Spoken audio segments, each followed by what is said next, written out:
कुछ काम ऐसे होते हैं जो स्पेशली गर्मियों में ही किए जाते हैं। हाँ, ये मैं मानती हूँ कि गर्मियाँ सबको पसंद नहीं होती हैं, पर कुछ काम जो होते हैं स्पेशली गर्मियों में ही होते हैं और ये काम गर्मियों में ही किए जाते हैं। पर बहुत सारे लोग हैं जो इसको हो सकता है मेरी इस बात से सहमत ना हो, पर मैं बता रही हूँ कि मैंने अपनी इस गर्मियों को किस तरीके से थोड़ा जैसे राहत सी मिल जाए। घर में कुछ ऐसे काम मैंने करवा लिए हैं या करवा रही हूँ जिससे मुझे लगता है कि मुझे काफी हद तक थोड़ा सा राहत रहेगी। तो जैसे कुछ पौधे ऐसे है लगा दिए हैं, कुछ गार्डनिंग मैंने ऐसे ऊपर कर रखी है, कुछ चीजें ऐसी मैंने कर रखी है जिससे मुझे राहत मिलेगी। गर्मी में काम बहुत होते हैं करने के लिए, पर मन नहीं करता करने के लिए। मगर अब क्या है, क्योंकि जीवन जीना है ना, तो सारी चीजें हमें एक तरह से बैलेंस बना के चलनी होती हैं। तो जैसे कि आज मैं बहुत सारी चीजें मैं आपके साथ शेयर करने वाली हूँ। छोटी छोटी क्लिप में मैं आपको दिखाऊंगी कि मैं क्या कर रही हूँ। कुछ टिप्स ऐसी है जिनके द्वारा आप अपनी गर्मियों में घर को ठंडा रख सकते हैं। तो चलिए शुरू करते हैं आज का वीडियो। पसंद आए तो लाइक जरूर करिएगा। चैनल में पहली बार है, चैनल को सब्सक्राइब जरूर कर लीजिए फ्रेंड्स। तो जैसे कि मैंने आपसे कहा कि अगर आपके घर का कोई एरिया ओपन है, ज्यादा खुला हुआ है, तो जाहिर सी बात है वहां से धूल, हवा, ये सारी चीजें आती हैं। और गर्मी के मौसम में तो लू चलती है। इसकी वजह से हमेशा कोशिश करिए कि उस एरिया को कवर करके रखिए। आजकल मैट्स आती है, ग्रीन नेट्स आते हैं। उससे क्या होगा, आपका एक एरिया अगर उसको आप कवर करके रखेंगे तो काफी हद तक वो वहां पे नॉर्मलाइज रहेगा। तो मैंने तो इस तरह से ग्रीन नेट लगा दिया और सच में मुझे इसका इफेक्ट तो तुरंत मिल गया और मुझे लगता है कि ये काम मुझे पहले कर लेना चाहिए था। तो इस तरीके से आप अपने घर को कूल रख सकते हैं। दूसरा स्टेप ये है कि अगर आपके घर के आसपास थोड़ा सा एरिया खुला है तो आप वहां पे पेड़ पौधे लगा सकते हैं। तो मैंने क्या किया, मैंने कुछ नेट मंगवाए थे, ये आयरन नेट है। तो ये जालियां मैंने इसलिए मंगाई हैं क्योंकि यहाँ पे हमारे गाय बहुत आती है या फिर इस तरह से कोई बच्चे हैं, बगल में स्कूल है, तो ये क्या करते हैं, मैं जितनी बार भी पौधे लगाती हूँ या तो बच्चे उखाड़ देते हैं या फिर गाय खा लेती है। तो मैंने क्या किया, ये नेट मंगा लिया है। इस नेट से मैं क्या करूंगी, इसे कवर करूंगी। अगर आप लोग चाहें तो ओपन नेट विदाउट नेट भी यूज कर सकते हैं, नहीं तो ग्रीन नेट से भी कवर कर सकते हैं। तो मैंने इसे मंगाया है। तो आज मैंने यही काम किया क्योंकि मुझे लग रहा है गर्मी बहुत ज्यादा टू मच गर्मी है और क्योंकि ये नौतपा भी चल रहा है तो इस वजह से जाहिर सी बात है कि गर्मी होगी ही होगी। तो हम क्यों ना पहले से कुछ तैयारियां कर लें। तो अभी क्या है कि वेदर भी ऐसा आ रहा है, धीरे धीरे बारिश का मौसम भी आ जाएगा। तो कुछ प्लांट्स मैं यहाँ पे अभी प्लेस करने वाली हूँ। तो यहाँ पे मैं ये नेट लगा रही हूँ। इसकी वजह से क्या होगा, हमारा प्लांट तो ग्रो अच्छे से होगा, साथ में सेफ भी रहेगा।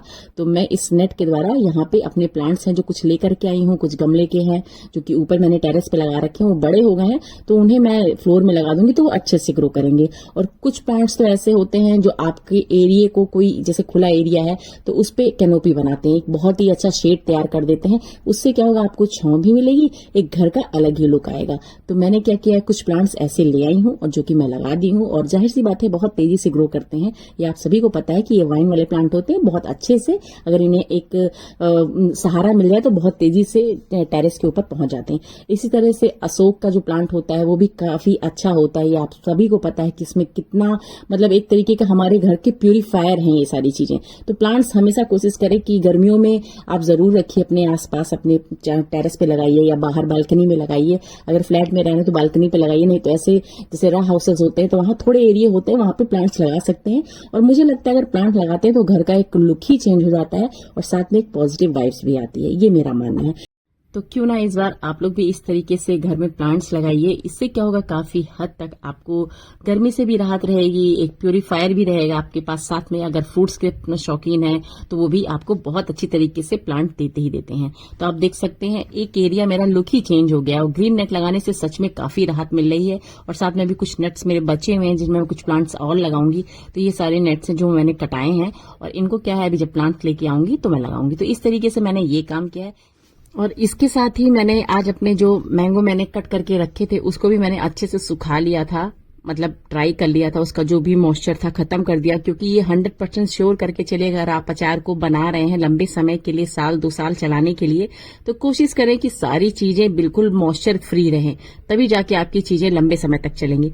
अभी जैसे कि मैं ये धनिया है, धनिया को मैं रोस्ट कर रही हूँ। धनिया की मात्रा थोड़ा ज्यादा है, साथ में मैं मसाले के लिए भी निकाल रही हूँ। तो ये धनिया मैं रोस्ट कर रही हूँ।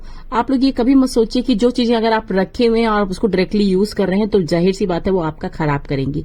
तो जब भी आप कोई भी अचार अचार बना रहे हो, इवन आम का बना रहे हो, हरा मिर्च बना रहे हो या कोई भी टमाटर के अचार बना रहे हो, तो कोशिश यही करें कि जितने भी मसाले हों उन्हें अच्छी तरीके से भून करके उसे ठंडा कर ले, बिल्कुल लेट कूल डाउन। जब वो अच्छी तरीके से ठंडे हो जाएंगे देन आप उनको मसाले में यूज कर सकते हैं। तो कोशिश करें कि ये सारी चीजें जो है जो मैं आपको बता रही हूँ, इसको अगर आप फॉलो करेंगे ना तो आपके अचार में कभी भी फफूंद नहीं पड़ेगी, कभी भी आपके अचार खराब नहीं होंगे। क्योंकि ये सारी चीजें मैं एक्सपीरियंस से बता रही हूँ, क्योंकि जब चीजें आपके साथ होती हैं तभी आप उसको बता पाते हो। तो मुझे लगता है मेरे साथ चीजें होती हैं और मैं इस तरह से धीरे धीरे धीरे करके चीजें समझती हूँ, करती हूँ, तो वो सब मैं आपको शेयर करी हूँ। तो आप देख लीजिए, ये मत सोचिए कि जरा सा रोस्ट करना, नहीं, अच्छे से रोस्ट करिए, आराम से रोस्ट करिए, धीरे धीरे रोस्ट करिए और जब अच्छे से रोस्ट हो जाए फिर उसे कूल डाउन करिए। उसके बाद जो है मसाले को पीसने में डालिए। तो अभी क्या है, मैंने धनिया भून लिया है, साथ में सौंफ भी, क्योंकि मसाले में जितनी धनिया होती है लगभग उतना ही सौंफ होता है, क्योंकि ये दोनों की क्वांटिटी जो है लगभग सेम होती है। तो मैं आम का अचार जो है मैंने कट किया था, जो इसके पहले मैंने आपको दिखाया था, वो मेरा हो गया। तो उसी के हिसाब से मैं मसाले भी ले रही हूँ, क्योंकि मैंने लगभग 5 किलो के आसपास मेरा जो है अचार ड्राई होकर के, मतलब सूख करके उतना हो गया है। तो इस तरीके से मान के चलिए कि उसके हिसाब से मैंने मसाले लिए हैं। तो जब भी आपको ये अचार बना रहे हो तो मसाले उसी हिसाब से लिए जाते हैं। साथ में मैं इसमें जो बाकी के और जो है, जिसमें मैं आपको सरसों, जो काली वाली सरसों होती है उसका इस्तेमाल मैं कर रही हूँ। साथ में बनारसी राई भी डाल रही हूँ थोड़ी सी, और साथ में टेस्ट के लिए जीरा जरूर डालिए। पाचन में हेल्प तो करता ही है और आपको स्वादिष्ट, मतलब स्वाद भी बहुत अच्छा देगा। और साथ में मैं इसमें मेथी दाना डाल रही हूँ। इसमें क्या है, मैं मंगरेल जो होती है काली वाली उसका इस्तेमाल नहीं कर रही हूँ। साथ में मैं जो सरसों का तेल है उसको अच्छे से गर्म कर रही हूँ। इससे भी अच्छी तरीके से इसको, मतलब इसको भी गर्म करने का यही पर्पज है कि इसमें जो भी मॉइस्चर होगा, क्योंकि सरसों है, अगर आप मार्केट से लेके आ रहे हैं या घर की पिसी सरसों, कहीं ना कहीं मॉइस्चर रह जाता है। तो इसलिए कोशिश करें कि इन सब चीजों को अच्छे से ड्राई कर लें, अच्छे से तेल को गर्म कर लें और उसके बाद सारी चीजों को ठंडा करके ही इस्तेमाल करें। तो अभी मैंने मसालों को देखिए बारीक पीस लिया है। बारीक क्या, कुरसली ही है, बहुत ज्यादा पाउडर फॉर्म में नहीं है। तो इतना ही रखना है, मतलब जितना आपको अच्छा लगता है उसके हिसाब से मैंने इसे पीस लिया है। तो सारी चीजें मैंने पीस ली हैं। सिर्फ इसमें जो कुछ मसाले जो थे, मैंने करीब 1.5 चम्मच के आसपास मैंने अलग निकाले थे जो खड़े थे, और साथ में ये मंगरेल है, इसको सिर्फ मैं रोस्ट कर रही हूँ हल्का सा, और इसको पीसूंगी नहीं। इससे क्या होगा, पीसने से थोड़ा सा जो इसका अचार का टेस्ट है वो थोड़ा कसेला सा हो जाता है, तो इसलिए मैं इसे खड़े ही डाल रही हूँ। और साथ में बाकी के मसाले जो हम रेगुलर मसाले यूज करते हैं, जिसमें धनिया पाउडर हो गया, हल्दी पाउडर हो गया, मिर्ची पाउडर हो गया, लाल मिर्च कश्मीरी मिर्च होती है, कलर के लिए डाली जाती है, उसका इस्तेमाल कर रही हूँ। तो ये सारी चीजें जो है हम मसाले बना के इसको रख सकते हैं। ये हमारे अचारी मसाले हैं, इन्हें हम कभी भी यूज कर सकते हैं किसी भी चीज में। तो ये सारी चीजें डालने के बाद इसमें सॉल्ट डालना है। सॉल्ट की मात्रा भी उतनी होनी चाहिए कि जब हम कोई अचार बनाते हैं तो सॉल्ट हमेशा ज्यादा डालते हैं, तो मैं इसमें वैसे ही करने वाली हूँ। इसमें कोई भी मैं ब्लैक सॉल्ट का यूज नहीं कर रही हूँ, नॉर्मल जो रेगुलर सॉल्ट होते हैं उसको डालूंगी। तो ये सारी चीजें हैं, और पिसी हुई जो काली वाली सरसों है उसको जरूर डालिएगा, उससे भी टेस्ट बहुत अच्छा आता है मसाले में। और साथ के साथ इसमें जो है अपने जो नमक मैंने डाला है उसको भी मैंने डाल दिया है। तो क्वांटिटी मैंने आपको बताई है कि कितनी क्वांटिटी में आपको क्या चीजें डालनी है। जैसे 1 किलो ले रहा है तो मेरा 5 किलो है, तो उसके हिसाब से मेरा नमक जाएगा। और इसी समय सारे ड्राई मसालों को आपस में अच्छे से मिक्स कर लेना है, क्योंकि अगर ऑयल डाल देंगे तो ऑयल क्या है, चिपकने लगता है और मसाले अच्छे से मिक्स नहीं होते। तो कहीं मसाले की मात्रा नमक ज्यादा लगता है, कहीं कुछ ज्यादा लगता है, तो ऐसा नहीं। एक बार ड्राई में ही सारी चीजों को अच्छे से मिक्स कर लीजिए। कलर के लिए थोड़ा मैंने कश्मीरी रेड चिली पाउडर डाल दिया है। इससे क्या हमारी मिर्च कम खाई जाती है, मगर इससे डालने से थोड़ा सा देखने में लगता है कि हाँ इसमें रेड चिली पड़ी हुई है। तो इसे भी डाल करके अच्छे से मैं मिक्स कर ले रही हूँ। और ये देखिए हमारे ड्राई मसाले अच्छे से तैयार हैं। इसी तरीके से जो हम मार्केट से मसाले लेके आते हैं, जैसे चमन का मसाला होता है, वो भी क्या होता है, इसी तरीके से मिक्स होकर बना होता है। आप देखते होंगे कि उसमें खड़े खड़े मसाले भी मिक्स होते हैं, तो इसीलिए मैंने इसमें 2 टेबल स्पून लगभग मैंने खड़े मसाले भी मिला दिए हैं। और ये देखिए मैं 2 पोर्शन में बना रही हूँ, एक मेरा खट्टा मीठा चटपटा सा रहेगा और एक मेरा तीखा खट्टा रहेगा। तो इस तरीके से मसालों को भी 2 पार्ट में मैंने कर लिया। एक में मैं लहसुन भी डाल रही हूँ, कुटी हुई लहसुन जो है उसको ड्राई करके डालना है, जरूरी है इसलिए करना, क्योंकि अगर मैंने कहा ना मॉइस्चर रहेगा तो अचार खराब हो जाएगा। तो ये मैं शुगर वाला डाल रही हूँ, और इसे क्या करना है, इसमें थोड़ी शुगर ऐड करनी है इसी के दौरान। तो तेल के साथ ही मिक्स करनी है सारी चीजों को। तो इससे क्या होगा, हमारे पास एक खट्टा मीठा सा अच्छा सा टेस्टी सा आम का अचार जो है रेडी हो जाएगा। और तेल भी लगभग हमारा ठंडा हो चुका है, और उसको क्या करना है, इसके अंदर मिक्स करना है।